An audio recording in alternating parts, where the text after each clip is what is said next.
Olá, esse é o podcast do meu curso Meu Direito, Seu Direito, sempre trazendo temas relevantes do mundo jurídico e sempre um especialista para tratar na área. Hoje nós vamos falar a respeito de projetos em defesa da infância e da juventude, né? E trouxemos aqui hoje a vereadora Ana Carolina Oliveira para tratar desse tema tão relevante, tão importante, e é uma honra te receber aqui, Carol. Prazer né? todo meu. Seja Obrigada. muito bem-vinda. Obrigada pela oportunidade. Muito bom. Bom, nós temos vários temas para tratar, né? Porque você tem vários projetos importantíssimos, interessantíssimos também. Mas vamos começar a iniciar aqui com um tema que é a discussão sobre violência, né? Sexual, exploração infantil e crimes digitais, né? Então, eu gostaria que você começasse a falar um pouco a respeito desses temas que você defende tão brilhantemente. Estou vendo no seu Instagram com tantas importâncias de temas que você tem trazido. Sim, esse é um tema de extrema importância, que ele não está fora do poder público, ele não está fora da nossa casa, ele não está fora da sociedade. Então, por isso que esse é um tema de extrema importância, a gente precisa tratar, a gente precisa falar dele com responsabilidade. Sabendo que esse é um tema que mais de 70% dos casos acontecem dentro da própria casa, com pessoas que deveriam proteger essa infância e essa adolescência de forma integral, isso, infelizmente, é o que a gente tem visto que não tem acontecido. Por isso que o tema tem tomado relevância, tem tomado proporções e para nós, enquanto da pauta, da causa, ter essa visibilidade é muito importante, porque é falando sobre o tema, é conscientizando. Ontem mesmo, para você ter ideia, eu fiz uma gravação e a gente fala sobre o tema, né, leva palestras. Eu fiz uma gravação do qual era uma menina, na época ela tinha 9 anos, ela era abusada, e ela aprendeu sobre o tema, o que estava acontecendo com ela, em uma palestra na escola dela, onde ela chegou para o seu abusador e falou: eu sei o que você faz comigo. Então, por isso a importância de trazer o tema à tona. E como eu disse, a gente que trata da causa e do tema, quanto mais pessoas falarem, mais pessoas informadas e conscientizadas sobre isso, é a nossa prioridade. É o que é importante, porque criança e adolescente informado, ele não é abusado. E para que também esses agressores e esses abusadores, que muitas vezes agem no silêncio, eles sejam expostos e saber que o silêncio nesses lugares informados, ele não existe mais. E é interessante, né, Carol, porque a gente vê assim, nós temos pouquíssimo tempo de proteção do direito da criança e do adolescente, né? Praticamente o ECA tem 35 anos, 35 né? É muito pouco. Um país que tem 500 É muito, anos, mas é pouco. Mas um país que tem 500 anos, e a história da infância, quando a gente pega a história da infância no mundo, ela começou muito tarde, né? Então, a importância que tem de uma criança bem educada, amada e compreendida, né, para um adulto bem mais preparado. Então, assim, ainda existe uma falha, né, de olhar para a criança como um ser que tem vida, tem vontade. Um ser de direito. Até antes de nascer, o nascituro já tem direito, né? Sim. Então, ainda não se dá essa importância para a criança, né? E não se dá. Infelizmente, é como se a criança só fosse obrigada a obedecer, ela tem que cumprir regras, ela tem que cumprir ordens, e é óbvio que nós adultos, enquanto responsáveis, temos essa responsabilidade do direcionamento, mas a criança tem o direito de não querer, de não gostar, de não...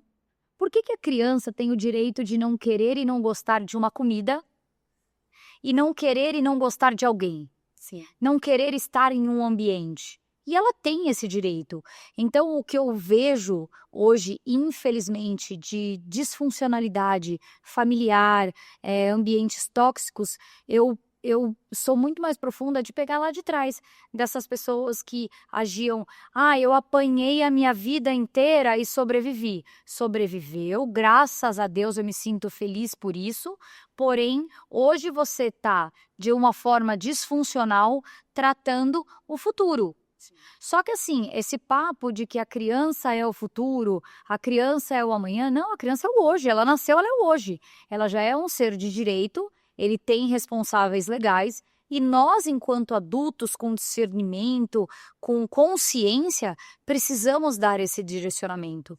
E eu sou clara em dizer o seguinte, o principal ponto que eu dou e falo nas minhas palestras é assim, quando você chega numa sala de aula, né, vamos falar aqui do meu curso, quando você chega numa sala de aula para se preparar, você é um adulto, você veio para se preparar, você não conhece ninguém, você veio aqui, abraçou e beijou todo mundo?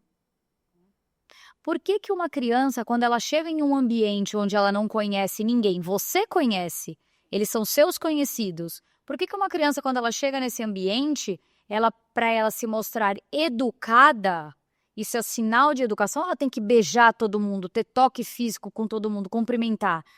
E isso, quando você é adulto, isso se perde? Então a criança só é educada se ela tiver um toque físico com alguém que ela sequer conhece, que ela nunca viu na vida dela? Então isso é uma reflexão que eu levo muito importante. Por que que a criança tem que tocar em todo mundo e você quando chega não tem? Ah, porque você é adulto, porque a mulher está de TPM, porque a mulher não quer, porque o homem não... Essa criança também tem as A suas criança questões. tem as suas questões e tem o direito de não querer alguma coisa. E tem uma coisa que você falou assim, né, o pessoal de antigamente, aí eu apanhava e tal. Só que hoje tem muitas pessoas que apanhavam lá e tem muitos traumas. E tem muitas dificuldades, e estão doentes, e tem tomando medicamentos. Exatamente. Então é óbvio que tem sequela. Você pode não falar que tem, mas que Você tem. sobreviveu de vida, Exatamente. mas o seu emocional e o seu sentimento ficaram lá presos naquela história. E muita gente é traumatizada. Você conversar com as pessoas, você vai perceber que tem uns traumas ali muito complicados, né? E você pega a violência, ambientes hoje violentos, eles não nasceram do nada. Sim. Crianças que são vítimas de violência ou que foram vítimas lá atrás, elas com certeza trouxeram para o hoje a sua violência. Se ela e essa gravação que eu fiz ontem, ela também falou sobre isso. Eu apanhava tanto do meu pai, eu apanhava tanto dentro da minha casa, que eu me tornei uma pessoa violenta. Para mim, aquela era a forma de lidar com as outras pessoas, com a violência. Então, são ciclos se repetindo que nós estamos aqui para falar sobre o tema, para combater essa violência e mostrar que existem soluções sem ser de forma violenta ou de forma abusiva.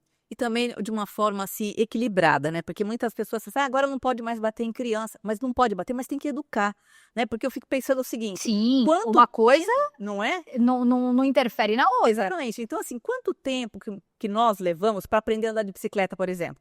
Não foi da primeira vez, né? Ou então, quantas vezes a gente precisa de aprender para estudar alguma coisa, para aprender a mexer no celular, para aprender a mexer...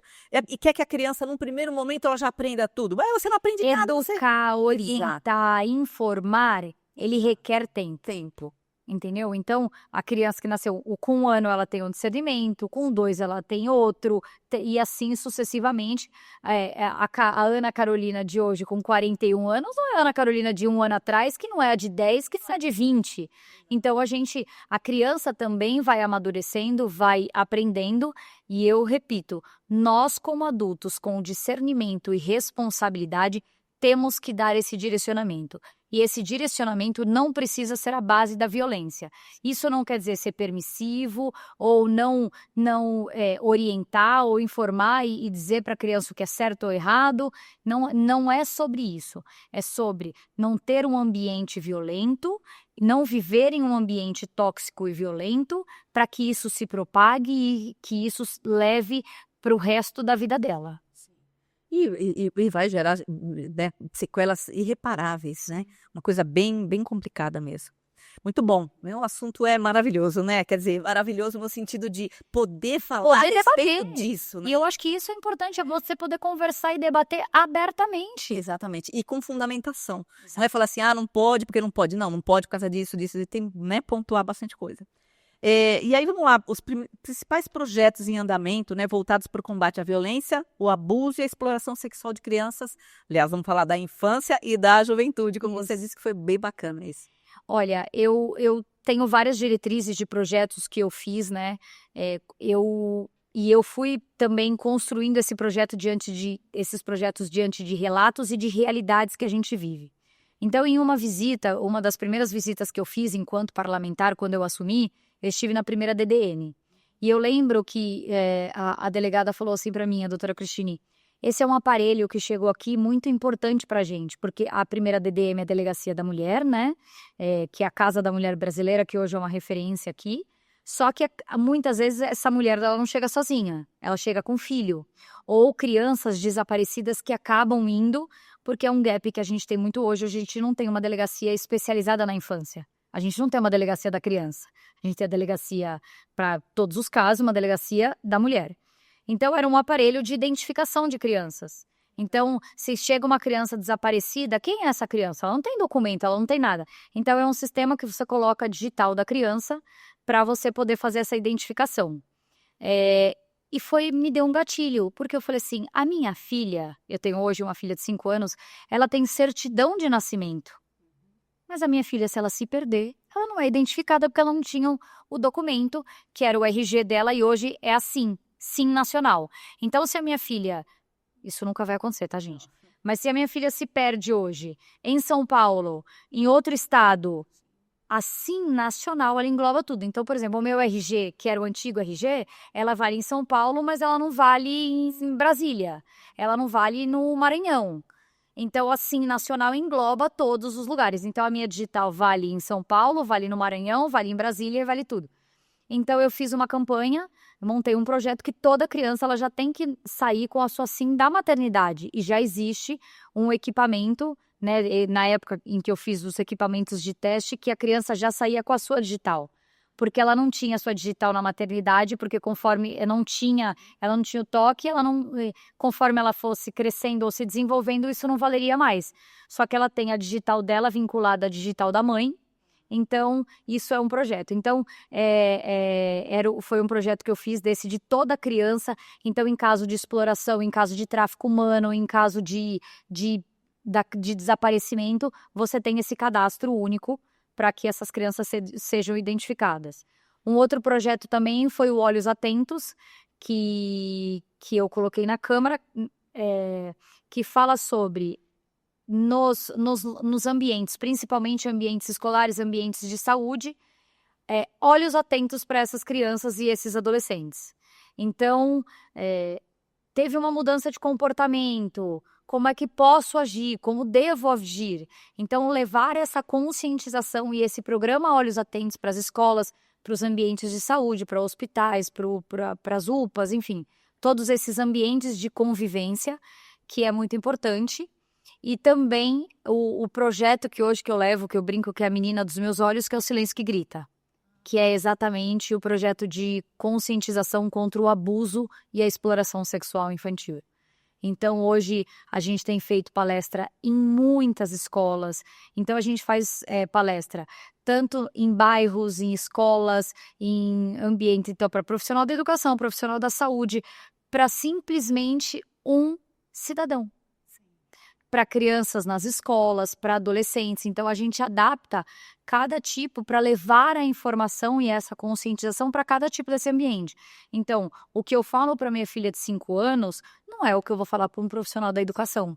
Então, para crianças, a gente leva de forma lúdica, o farol do toque, como ela lida com o corpo dela, que o corpo dela é precioso, que ninguém pode tocar, ninguém pode mexer. Então, quais são as partes do corpo onde eu permito que alguém encoste ou alguém não?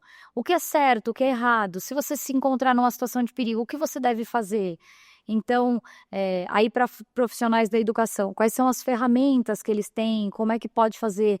Então, esse projeto hoje também tem, como eu disse, a menina dos meus olhos eu tenho levado ele até para fora de São Paulo, porque as pessoas estão entendendo a importância de tratar e falar do tema, não só num ambiente profissional. Sim. Esse tema ele tem que vir para a mesa do jantar da nossa casa. O tempo todo. Então, você vai chegar na sua casa hoje e falar assim, nossa, eu tive uma palestra lá na escola que a gente falou sobre isso. Você sabia? Meu marido, meu filho mais velho, meus netos, para quem for, você sabia que a gente pode orientar dessa forma? Quais são os canais? Se você descobrir, se você pega uma violência, que você escutou um vizinho seu, que você está desconfiada, quais são os canais que a gente usa? O que eu devo fazer? Como agir? Como... Entendeu? Então, o nosso projeto leva toda essa informação para uma sociedade civil, para quem quer se importar com o outro ou até mesmo para poder se proteger. E até para melhorar, né, a nossa sociedade. Exatamente. Tudo, né? Proteger essas crianças. E aí, eu puxo aqui uma outra questão que eu achei fantástico também, que é a ação de conscientização e capacitação. Sim. Porque muitas vezes a gente não tem uma pessoa capacitada, ou pelo menos em todos os lugares, né? Como é que você recebe essa criança ou como você recebe essa mulher que chega diante de um trauma, de um problema como esse, e como você vai saber lidar com isso? Isso, Né? e a gente, para que a gente levasse esses projetos, como eu disse, a gente se capacitou também para poder levar essa informação, porque não é simplesmente falar sobre o tema. O tema eu posso falar aqui com você agora de uma forma rasa. Então, quando a gente leva para profissionais da educação, então eu já fui para o interior, por exemplo, para falar somente para profissionais da educação. Então, quais são os primeiros sinais e levar a forma como eles podem agir, porque muitas vezes um professor tá no dia a dia, são quantos dias que a criança convive mais com esse professor do que dentro da própria casa dela. Crianças que estudam em período integral convivem mais com a professora do que com o pai e com a mãe. Então, a criança era uma criança extrovertida, chegava todos os dias alegre, brincalhona e tal. De repente, ela começou a ter uma mudança de comportamento. Então, ela não quer mais comer na escola, ela quer ficar isolada, ela fica no canto, ela não quer mais dialogar com aqueles amigos. Então, assim, os sinais, eles acontecem. E até o contrário, não é só, por exemplo, ele perdeu rendimento na escola porque ele está passando por problemas.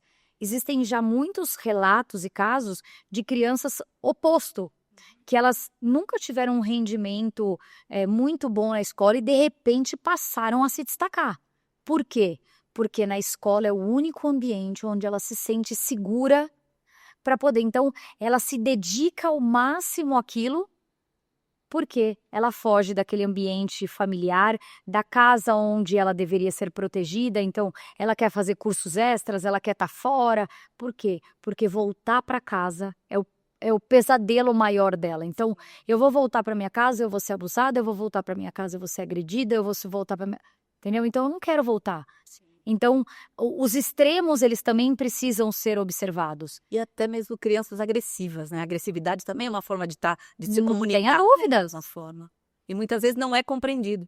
É falar, essa criança é mal educada, essa criança, né? E não é nada disso. É isso. Então, é a gente poder ter tempo de qualidade, é a gente poder ouvir essa criança. Então, se ela relatou que tem mudança de comportamento, tá muito irritada, tá muito agressiva, opa, o que está acontecendo? Por que ela tá assim? Por que isso? Talvez ela fosse, a gente brinca, né? A criança um pouco arteira, essas que gostam de subir em todos... Mas assim, isso aumentou exponencialmente. E isso, eu acho que é em todas as situações da nossa vida, né? Por que essa criança mudou o comportamento? Pode não ser um abuso, pode não ser uma agressão dentro de casa, mas o que aconteceu? Tá sentindo falta? Teve alguma questão ali que envolveu algum problema que criou...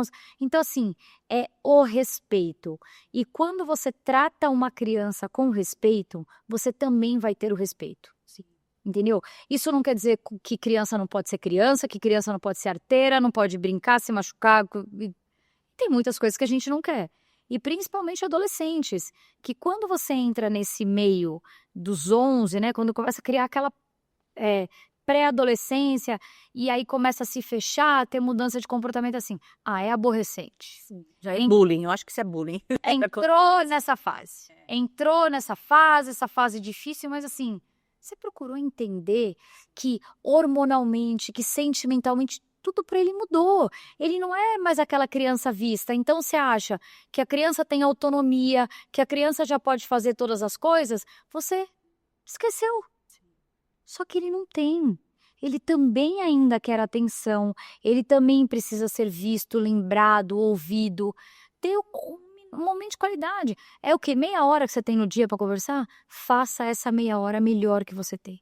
Na verdade. Faça essa meia hora melhor que você tem. É interessante pelo seguinte, porque ele está em transformação constante, porque começa aos 11, mas isso vai até os 16, 17. E aí ele está perdendo uma parte da vida dele, ele não sabe quem ele está no meio de uma loucura e ninguém entende. E todo mundo já passou por isso que é o pior.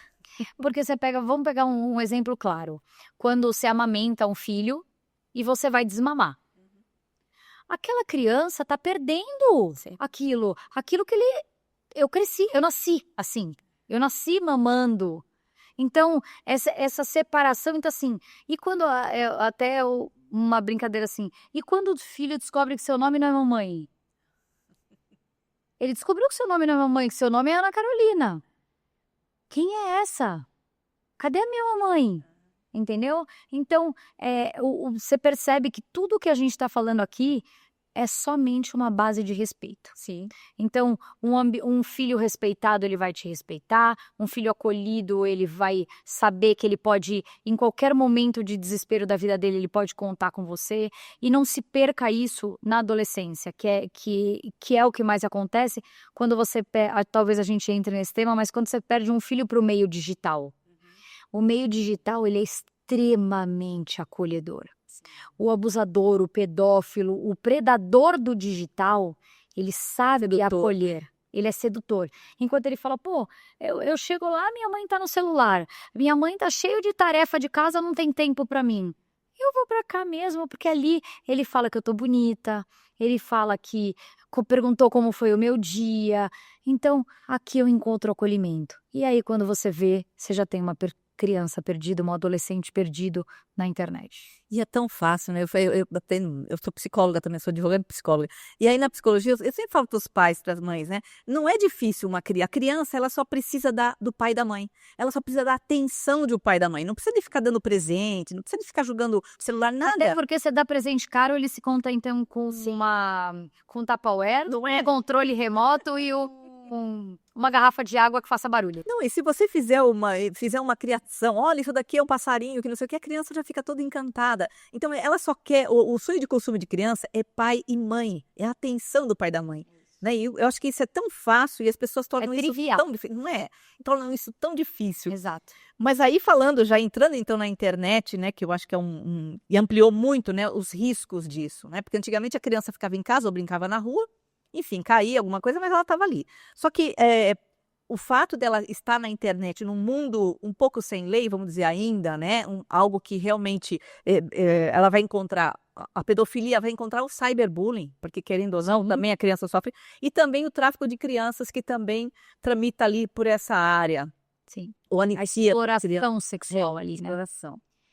É um tema muito profundo também, porque é o seguinte, quando a gente perde uma criança, né, ou ela entra nesse meio por uma segurança, ou simplesmente por um jogo, ou por um acolhimento, é porque a gente não pode esquecer que nós adultos também estamos nesse lugar. Então, enquanto o seu filho vê você meia hora, uma hora, e você fala, não, tô trabalhando aqui.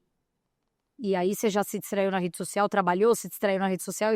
Então, assim, é um lugar onde essa criança, esse adolescente também vê um pai, uma mãe, um responsável ali. E ele é atrativo, a inteligência artificial entrega várias coisas. Então, quando você chega nesse meio, o predador, o pedófilo, ou, enfim, como chamam cada um deles, ele não entrou nesse lugar à toa. Ele sabe onde ele pode chegar. Ele é muito mais inteligente do que qualquer um de nós.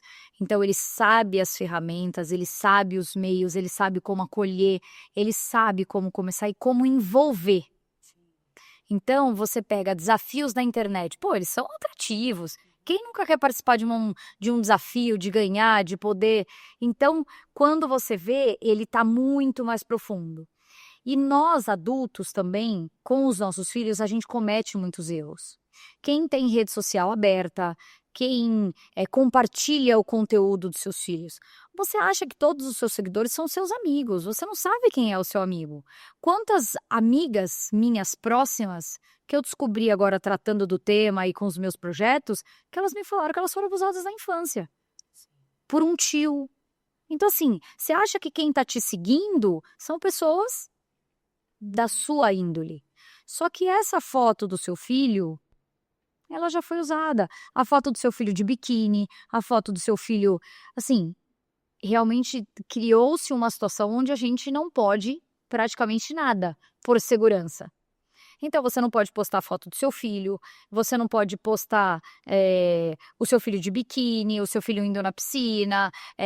Isso são ferramentas, são armas que a exploração sexual infantil utiliza, é um meio extremamente rentável.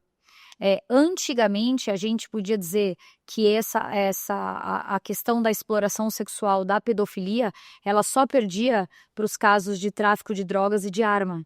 Só que hoje elas já estão extremamente compatíveis. São fotos rentáveis, às vezes detalhes pequenos que a gente não percebe, trocar um filho num ambiente público, trocar a fralda de um filho na praia, você não sabe quem é a barraca que está do seu lado. Então, quando você se aprofunda no tema e começa a falar, você entra em detalhes sutis. Uma foto do seu filho na praia é um conteúdo, e você... E repito, tá todo mundo aqui. Enquanto você acha que a pessoa tá vendo um conteúdo particular dela, ela pode estar tirando uma foto. Sim. E hoje, como a gente estava dizendo, existe a inteligência artificial e programas que transformam os seus filhos. Então, eles usam o corpo dos seus filhos como uma ferramenta de exploração. Então, o meio digital, ele veio para ficar. Ele é maravilhoso, é um meio de transformação, ele é a praticidade. Só que ele ainda precisa de muita responsabilidade. E aí eu volto lá para o começo do que a gente está falando. Tudo é sobre conversa, diálogo e acolhimento. Quando você tem um diálogo aberto com o seu filho e você fala, filho, você pode confiar em mim, eu confio também em você, eu te dou o direcionamento dentro desta rede, do que pode e do que não pode. Nesses desafios, quantas meninas se perderam aí até mandar o seu primeiro nudes? Quando ela mandou o seu primeiro nudes, ela se perdeu. Aí vem os desafios, a mutilação, essas meninas se perdendo, aí a gente vai para o suicídio, casos extremos de suicídio. Então, e eu vou te dizer, não é que essas famílias todas que se perderam, casos de suicídio ou de pessoas aliciadas nesse meio, todas as famílias negligentes. A gente tem famílias que são próximas, que têm diálogo, que têm conversa. E se mesmo assim estamos vulneráveis, você imagina para quem não tem. Então é olhar, é observar, é fiscalizar. Essa história, eu tenho um amigo que eu vi a postagem dele também falando da filha dele. Ele pegou o celular da filha dele, a filha dele tinha 5 perfis no Instagram. Porque tem o perfil que a família vê, tem o perfil prive, o dele, o que os amigos, o que... Então, cada um tem o seu conteúdo. Aí ela falou para o pai, você está invadindo a sua privacidade. Ele falou, eu estou invadindo a sua privacidade, vou invadir a sua privacidade, porque sou eu que respondo por você, eu me preocupo com você. Então, não é só brigar, é mostrar assim, olha, eu estou me preocupando com você porque existe esse risco, esse risco, esse risco e esse risco. É você ter este diálogo aberto, é poder trazer o assunto e que esse assunto não seja tabu, e que o sexo não seja um tabu. É porque tem isso também, né? A educação sexual complicada. A educação sexual é um tabu. Eu não posso falar de pênis e vagina porque, meu Deus! Pode, é algo ainda, né? Distante, por que distante? Sim, mas nós estamos no século XXI, ano 2026, não é? Se fosse a minha geração que está lá atrás, que ninguém falava absolutamente nada, mas hoje é necessário falar isso. Né? As pessoas conversam dentro de casa, histórias assim. E assim, se você não quer se aprofundar, fale o básico. Sim. Mas fale todos os dias, oriente todos os dias, seja cansativo. Para você fazer um curso, você não tem que estudar todo dia? Para você passar num concurso, você não tem que estudar todo dia? Então fale do tema educação sexual todos os dias. Sim. Porque a hora que essa criança, esse adolescente se sentir em perigo, ela sabe para onde recorrer. Ela tem essa segurança. Vai ter o conhecimento. E que você não perca, que ainda o lar seja a segurança e não o ambiente digital, para que a gente não tenha que perder os nossos filhos para isso. Com certeza, nossa, são muitas coisas, né, Carol? Mas é fascinante. Agora, tem uma coisa aqui que eu achei bem bacana, que é a criação da Procuradoria da Criança, né, e do Adolescente na Câmara Municipal, que eu achei isso fantástico. E aí, perguntar para você, qual é o papel dessa Procuradoria? Porque ela já foi instalada em outubro de 2025, né? Já existe. Já existe, ela já existe, já está em funcionamento e foi um marco. Nós temos na Câmara Municipal a Procuradoria da Mulher, Então, aí pegando o gancho também da delegacia, nós temos hoje várias ferramentas para a mulher. Só que muitas vezes essa mulher, vítima de uma violência, ela vem com uma criança. Ela está ali com a criança. Então, quem cuida da defesa e da proteção da criança? Então, a gente precisa ter algo específico, porque como a gente tem visto, os casos são alarmantes, os casos são assustadores e as crianças são essas vítimas. Então, a Procuradoria da Criança e do Adolescente foi um marco do qual a gente tem uma extensão de proteção às nossas crianças e os adolescentes. Então, lá é um meio de denúncia, um meio que você pode chegar nos canais corretos para que você tenha o seu resultado, para que você encontre uma ajuda. Porque muitas vezes essa família recebeu uma denúncia, né? Eu fiz uma gravação também, uma roda de conversa, onde o pai descobriu que a filha foi abusada. Então, assim, o que eu faço com isso? O que eu faço com essa informação que chegou? Então, eu não tenho hoje o que fazer? Vamos na Procuradoria da Criança, que nós temos ferramentas para ajudar. Não é a Procuradoria que trata do caso juridicamente, mas ali é um encaminhamento e uma ponte para que você possa chegar neste resultado. Então, é um legado que a gente deixa de proteção e mostra para uma sociedade que nós estamos de olho e que nós queremos essa proteção integral da criança. Porque a gente tem que falar de uma proteção integral. Sim, que legal. Então, as pessoas podem procurar A Câmara Municipal de São Paulo, Procuradoria com esses casos, porque aí existe um acolhimento, existe todo um preparo, porque as pessoas chegam meio, como tu falou, o pai chega desesperado, o que eu faço com essa informação, para onde eu vou, o que eu corro, e as mães também, né? Sim, a gente está na fase da contratação, né, do concurso para contratação, que foi aprovado na Câmara Municipal também antes do recesso, para trazer esses profissionais para tratarem do tema, darem esse acolhimento e o direcionamento legal para essas pessoas e elas saberem o que fazer. Muito bom. Nossa, fantástico, né? Isso é um avanço, né? Um avanço muito grande. Muito. E essa procuradoria só existe na cidade de São Paulo, não existe ainda... Existem outras cidades Procuradoria da Criança, mas aqui na Câmara Municipal de São Paulo não existia. Então ela foi instalada o ano passado. A gente conseguiu, graças a Deus, esse avanço.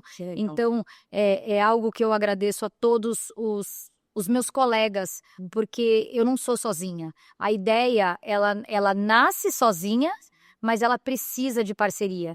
Então, quando você entende que eu, mais 54 vereadores, pensamos sobre o tema, porque eu repito, apesar de hoje estar na política, a infância e a adolescência, ela não tem partido político. Sim. Quando você trata de violência, quando você trata de abuso, tráfico, exploração, você não perguntou, então, criança, qual que é o seu partido, o que você pensa? Então, isso tem que ser tratado de uma forma integral. Então, isso independe de partido político, a gente trata o ser humano. Então, agradeci lá na data, aproveito aqui também para agradecer aos meus colegas da Câmara Municipal de São Paulo que entenderam a importância disso para que a gente fizesse essa instalação. Isso precisa ser replicado, né? Sim. Nível estadual, federal. A gente quer ter, por exemplo, teve projetos meus que eu apresentei projetos na Câmara que outros vereadores se interessaram e levaram para os seus municípios. E eu falo o seguinte, eu quero levar isso para o mundo. Então, se os meus projetos são interessantes e a pessoa quer levar para o seu município, é uma honra, é um prazer ter. É sinal de que não somos só nós aqui, óbvio que não sou só eu, todos os municípios, cidades, estados estão de olho na proteção da infância. Só que nós ainda somos pequenos, eu sinto que nós somos pequenos e eu quero ter uma legião. Eu quero ter uma legião de proteção da infância, porque quando a gente tem muitas pessoas envolvidas, a gente consegue um resultado muito melhor. Muito maravilhoso. E sozinho ninguém faz nada. Nada, mas o bom é que nós estamos em São Paulo, que é a maior capital do Brasil, e isso pode replicar de uma forma ampla. A maior Câmara da América Latina tem um marco histórico. Então, eu acho que isso é fantástico, maravilhoso demais mesmo. Muito bom. Bom, eu não sei, o nosso horário aqui já praticamente... Falamos bastante. São muitas coisas, né? Então, assim, para nós finalizarmos, então, que mensagem que você gostaria de deixar, né, para a população, para os nossos alunos, para as pessoas que nos assistem, e essa responsabilidade coletiva, porque na verdade o problema não é de um, é de todos, né? Porque os povos indígenas, segundo consta, todas as crianças são olhadas por todos, né? E aqui na nossa sociedade ainda existe algumas, não é meu filho, aquele não é meu filho, Um tal. egoísmo. Exato. E na verdade todos deveriam olhar pelas crianças, né? Eu acho que o meu recado, ele é muito claro do quanto a gente precisa ser essa legião e do quanto a gente precisa se importar com esse ser de direito. Sim. Então, ele não é um ser de direito quando adulto, ele é um ser de direito a partir do momento que ele nasce. Então, trabalhar a questão da conscientização, das formas de cuidado, de amor. A gente fala de amor, parece muito romântico, mas não, é amor. A criança, ela nasce. Primeiro que ela não pediu para nascer. Ela veio ao mundo, então, por que a gente não olha? Então, o que você falou sobre esse egoísmo que existe, então assim, tá acontecendo ali naquela cadeira, não é comigo, eu não vou ver? Sim, é sua responsabilidade. A partir do momento que você vê uma criança sendo agredida, a partir do momento em que você desconfia, que você pode só desconfiar, você pode sim fazer uma denúncia. Porque os canais e os órgãos responsáveis vão investigar se aquilo é real. Não espere uma criança virar uma estatística. Não espere algo que você está vendo do seu lado vire uma notícia na televisão. É sua responsabilidade, faça parte desta proteção à infância e à adolescência. Então, se você está vendo algo próximo a você, denuncia. As denúncias, elas são anônimas. Você pode utilizar o Disque 100 para fazer uma denúncia. E eu já fui atrás disso. A denúncia chega, por exemplo, eu já fui em visitas no Conselho Tutelar, a denúncia, ela realmente chega anônima. Então, você não é identificado. Então, não espere acontecer o mal, não ache que não é com você e não ache que você não tem responsabilidade. Porque a hora que você viu e essa criança pode ter perdido a sua vida e você não fez nada, É responsável. você é responsável. E deitar a sua cabeça no travesseiro com mais tranquilidade e falar, eu pude proteger essa criança, esse adolescente, você se torna um ser humano melhor, você tem um prazer naquilo. Então, repito, faça a sua denúncia, não ache que não é com você, faça o seu papel, cumpra o seu papel na sociedade de proteção, de acolhimento, de empatia. Sim. E eu acho que a palavra que fica é essa, empatia, porque parece que nesse meio digital a gente está perdendo um pouco dessa essência, né? Então vamos voltar à nossa essência, o ser, o abraço, a proximidade, a conversa, o diálogo, o olho no olho, ele ainda é uma ferramenta muito poderosa e de muita transformação. Não, e em nome das crianças, né? Porque eu acho que as crianças, elas merecem tudo. Né? Eu acho que elas precisam desse apoio dos adultos e para a gente ser mais humano, né? Porque eu acho que a gente está precisando de humanidade, né? De olhar para o outro, independente daquilo que você falou, independente de partido político, independente de tudo. É olhar para o humano de forma, né, amorosa. Exato. Eu acho que é um E treino. quando a gente fala de criança, pegando esse gancho, criança dá trabalho. A gente fala, ai que bonitinho, ai que fofinho, mas criança dá trabalho. E o que dá trabalho, o que a pessoa faz? Sim. Deixa de lado. Não quero saber. Não quero saber. Então, eu acho que precisa de repensar. Será que eu realmente tenho condições de ter filhos? Acho que a gente teria também né, alguma coisa nesse sentido. Condições de lidar, às vezes o sonho não é um sonho. Não é? É analisar e ter empatia. Sim. E ter empatia. É ser humano que precisa de tanto amor, né? Mesmo que não seja seu. Vamos lá, uma criança, você viu, elas cair e se machucar. Sim. Não é meu filho. Não é meu filho, não vou olhar. Poxa, gente, vamos ali acolher essa criança, vamos. Então, pequenas atitudes do dia a dia, pequenas atitudes da vida demonstram muito quem você é. Sim, com certeza. Fala muito sobre o ser humano que você é. Com certeza. Então, venha com a gente nessa jornada de proteção à nossa infância. Ai, que maravilha, Carol. Olha, lindo, maravilhoso. Seus projetos, que não é só um, você tem vários projetos. Vários. Se eu ficasse aqui falando, já não é? Que bom, que bacana. Parabéns pela sua iniciativa, por todos esses projetos que você tem e pelo visto, que estão gerando muitos frutos aí, acontecendo muitas crianças, né? É isso. Então, eu quero te agradecer a presença, é muito bom ter você aqui e agradecer a todos os nossos ouvintes aqui pelo nosso podcast Meu Direito, Seu Direito. Então, até a próxima vez. Tchau!